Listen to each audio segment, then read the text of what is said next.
बातमीपत्रात आपलं स्वागत। आता बातम्या पाहू विस्तारानं। शिरोळ तालुक्यातील नानणी इथल्या जैन मठातील महादेवी हत्तीणीला सर्वोच्च न्यायालयाच्या निर्देशानुसार गुजरात राज्यातील वनतारा अभयारण्यात पाठवण्यात आलंय।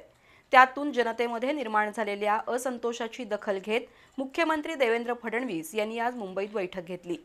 महादेवी हत्तीणीला नानणी मठात पुन्हा आणण्यासाठी राज्य शासन सर्वोच्च न्यायालयात पुनर्विचार याचिका दाखल करेल।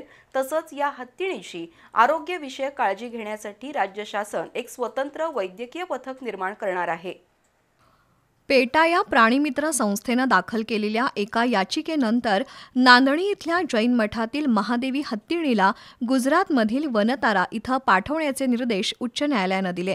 त्यानुसार महादेवी हत्तीणीला गुजरातमध्ये हलवण्यात आलं आणि कोल्हापूर जिल्ह्यातील नागरिकांमध्ये तीव्र असंतोष निर्माण झालाय। 35 वर्ष नांदणी मठात असणारी हत्तीण परत मिळावी यासाठी अनेक आंदोलनं निदर्शनं सुरू झालीत। तर रविवारी नांदणी ते कोल्हापूर अशी 45 किलोमीटरची मुक आत्मक्लेश पदयात्रा काढण्यात आली। या विराट पदयात्रेची दखल घेत मुख्यमंत्री देवेंद्र फडणवीस यांनी आज मुंबईत बैठक घेतली। मठाधीश स्वस्तिश्री जिनसेन महास्वामी भट्टारक पट्टाचार्य यांच्यासह कोल्हापूर सांगली जिल्ह्यातील लोकप्रतिनिधी या बैठकीला उपस्थित होते।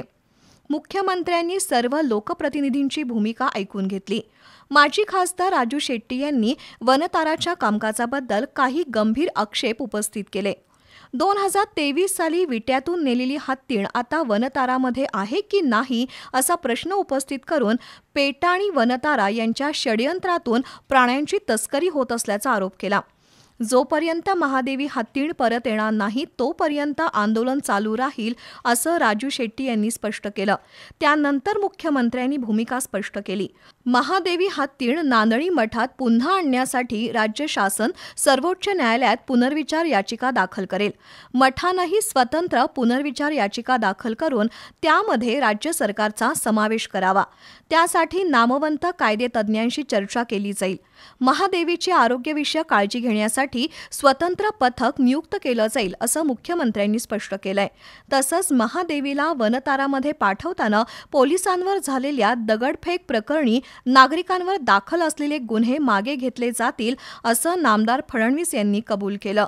या बैठकीला उपमुख्यमंत्री अजित पवार, उच्च आणि तंत्रशिक्षण मंत्री चंद्रकांतदादा पाटील, वैद्यकीय शिक्षण मंत्री हसन मुश्रीफ, पालकमंत्री प्रकाश आंबेडकर, खासदार धैर्यशील माने, विशाल पाटील, आमदार अमल महाडिक, राजेंद्र पाटील यड्रावकर, विश्वजित कदम, अशोक माने, राहुल आवाडे, माजी खासदार राजू शेट्टी, माजी आमदार प्रकाश आवाडे यांच्यासह मान्यवर उपस्थित होते।